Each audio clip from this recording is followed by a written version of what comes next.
The scandal surrounding the ex-Jesuit priest Father Marko Rupnik continues apace. Rupnik, as is now very well known, is accused of multiple forms of abuse: sexual, spiritual, psychological, and physical. According to testimony from an alleged victim of his and a former member of his Loyola community, Rupnik is said to have abused at least 21 of the 40 members of that community present in the 1990s. Now, that victim, alleged victim, recently named herself as Gloria Branciani, and at a groundbreaking press conference in Rome just in February, she called on the Vatican to practice truth and justice with regards to the case. Branciani wrote under a pseudonym in late 2022, stating that Rupnik's art is intimately connected to his alleged abuse. I quote, "His sexual obsession was not extemporaneous, but deeply connected to his conception of art and his theological thinking.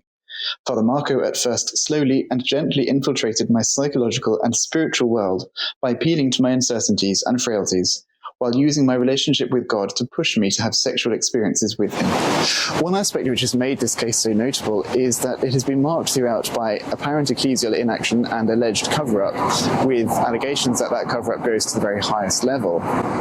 Gloria Branciani stated that she informed the Jesuits from as early as 1994 about Rupnik's alleged abuse, but that she was consistently discredited and no action was taken. Now, Pope Francis has been accused of intervening on Rupnik's behalf, dating from prior and since the allegations broke into the public square in December 2022. The Jesuits have compiled a 150-page dossier regarding instances of Rupnik's alleged abuse, dating from 1985 all the way up to 2018. Father Rupnik's former superior, Father Johann Verschuren, has stated that the credibility of the allegations in that report are very high. Now, Pope Francis invited Father Rupnik to deliver a Lenten retreat, a Lenten homily, to the Roman Curia in March 2020.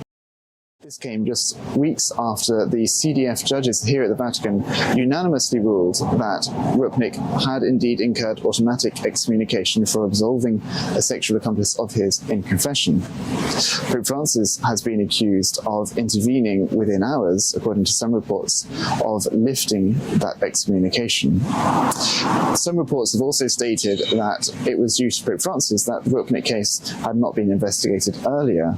There had been some prior investigations which had dropped by the CDF in October 2022, with Italian site Messa in Latino stating that this was directly due to Pope Francis not lifting the statute of limitations with regards to those cases. The Pope has been further accused of ignoring a series of letters sent to him by alleged victims, asking him to intervene for them. Indeed, even following the outbreak of the international scandal in December 2022, Rupnik's images have seen continued use and promotion not only by the Pope himself, but by various Vatican offices. The Vatican's Synod office used a couple of Rupnik's images in promoting the Synod on Synodality last year. They were removed after an outcry, but the Vatican's Dicastery for Communication continues to use Rupnik's images to this day.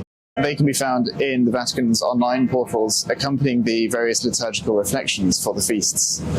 This comes after a July meeting last year between officials at the Dicastery who decided that there was no issue with continuing to use Rupnik's images. Given the intimate link between Rupnik's alleged abuse and his artwork, according to the testimony of alleged victims, some English dioceses have removed his images, but very few others have followed suit. The Bishop of Lourdes stated in April 2023 that he was establishing a group to decide on the future of Rupnik's images, which famously adorn the exterior of the shrine there, very, very visible to any pilgrims who come. Now, just recently, the bishop stated that, almost a year on, a decision had still not been reached, although he was anticipating and hoping for a decision before the summer.